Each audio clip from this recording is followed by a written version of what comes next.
Hi, I'm Colin and welcome to How to Paint Watercolours. So if you're ready, we'll get started and we'll paint this one. Hello and welcome to How to Paint Watercolours once again with me, Colin. I've chosen this one today. This is £140 rough paper made from 100% rag. It has a dirty look to it, to be honest, when you buy it, but it's terrific paper to work on if you like the rough paper. So I'm just going to put in some cobalt blue with a touch of French ultramarine.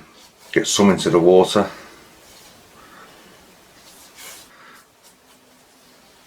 I've got the board laying flat, and then into that, this is a stronger mix. This is a touch of cobalt blue, French ultramarine, but as you can see it's quite sticky. And from here we're just going to strengthen one or two areas up, and we will be lifting some clouds out. Remember, there's a thin film of water on it which will make this dry lighter, sort of mimic it in the water. And then this is light red and French ultramarine, just a touch of light red just to make it almost a slaty blue colour. And once again we're going to add this at the top, gently bringing it down as this scene is going towards night. I'll bring a touch in the bottom here.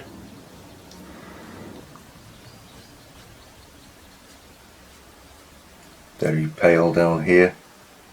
Well, it's cobalt blue and French ultramarine, and I just want to pull some shapes in here in the water.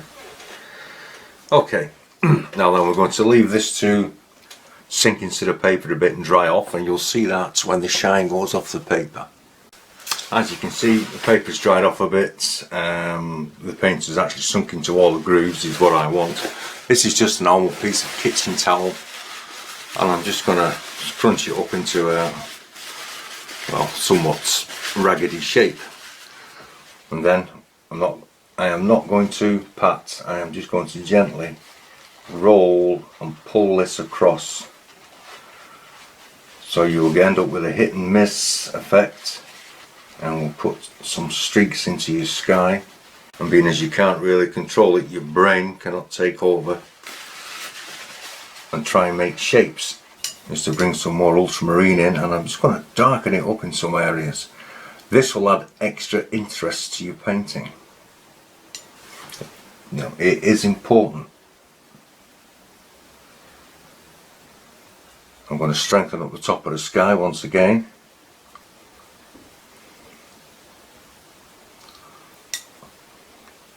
Just to help keep your eye in the painting.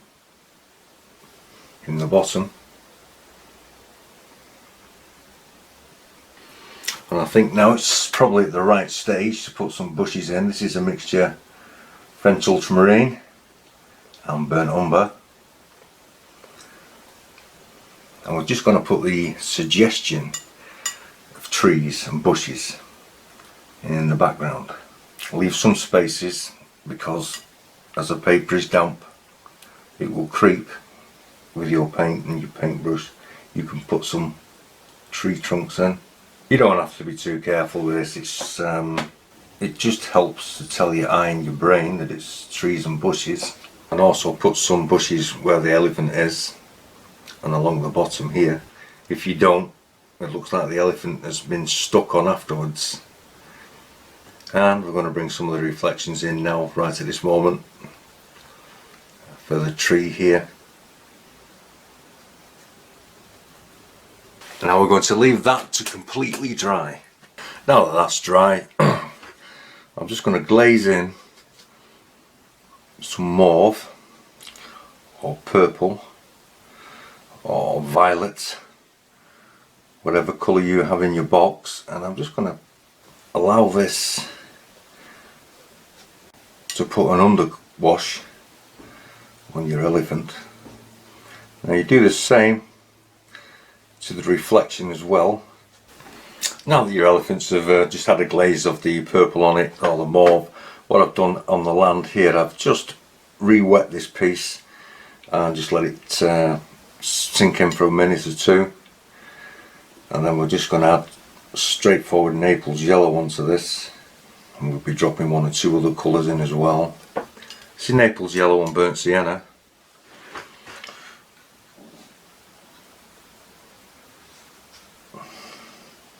And I just want to bring this in basically to show the fall of land of all the slopes. This is Naples yellow and burnt umber.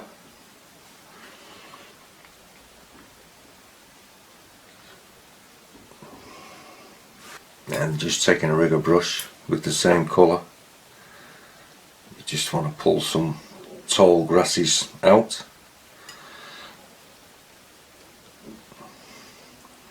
This all helps to add interest. This is a mixture of burnt sienna and French ultramarine,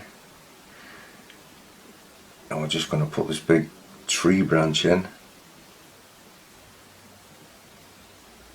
We have to turn the painting round, which makes it easier. Change to my rigger brush. Some of that darky brown mixture, because it has Naples yellow in it. It will be a bit of a bully and push that other colour out of the way, and this adds real interest to your branches. This is indigo and burnt umber.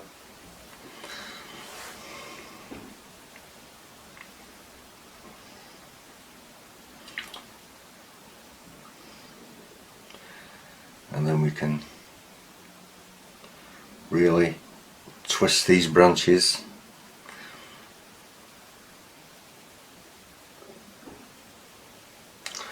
Bring them over the elephant. This will help to frame it.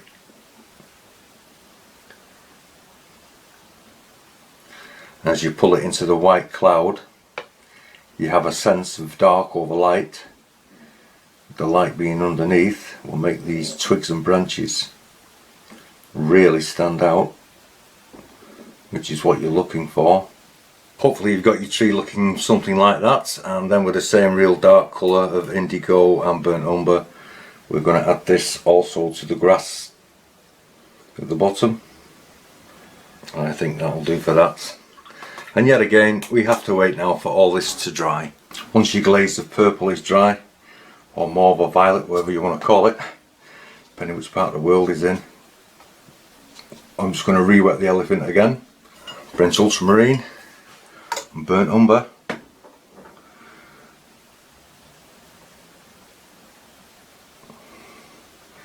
And we're just going to put that in here.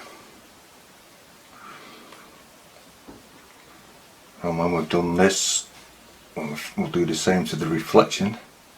Into that, I'm going to drop some indigo and burnt umber.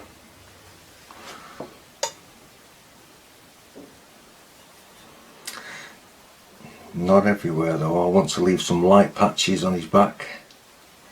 And you might think to yourself that this is a three-legged elephant, but it's not. The other leg is there, and it comes behind the back of this one and comes out there. But as it's in silhouette, almost, you will not see that because there is no great detail on them, and this is what makes these paintings nice and easy to do. And I think we'll take some off here where the ear is, and a little off his head. Just pull this into the ground.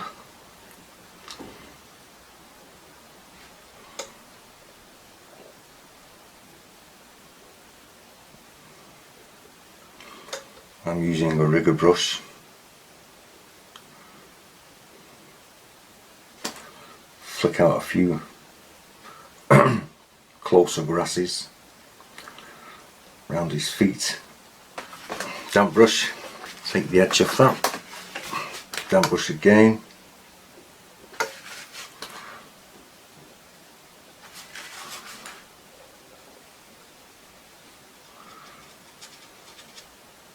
well, the opportunity to have dark overlight should not be missed, so exploit it to your advantage.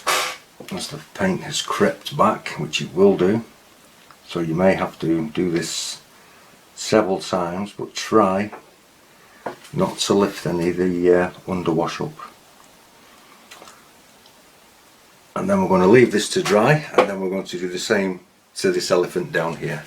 Okay, as you can see, I've done the same to the reflection, but what I'm going to do is I'm just going to soften these edges out, because I don't want any hard edges on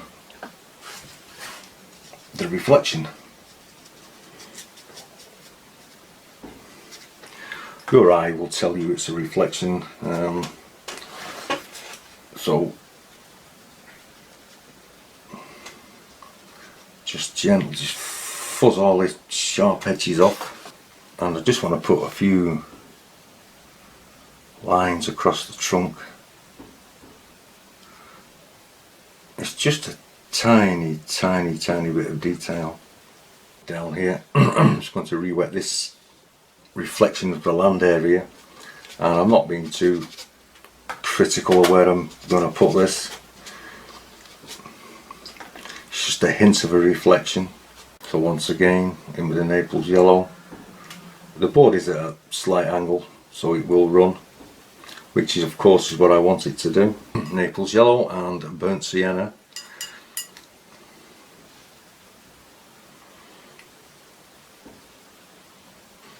Into the dark mixture. Just drop it in. Rig a brush once again.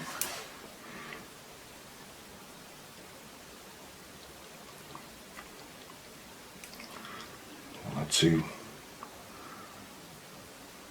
grasses. Now that everything's dry, we can just finish up one or two bits and pieces. I just want to put a shoreline in here. This is white gouache. One or two ripples, just to break the water up and the reflection.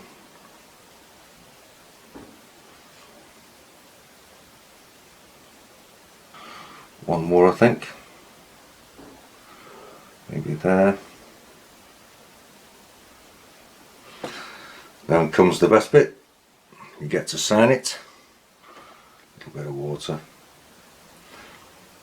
Okay, I hope you've enjoyed this video. If you have, please click the like button, and if you would like to, please subscribe if you want to see further videos.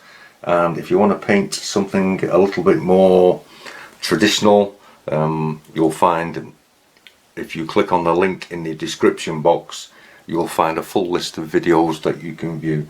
Thank you very much for watching.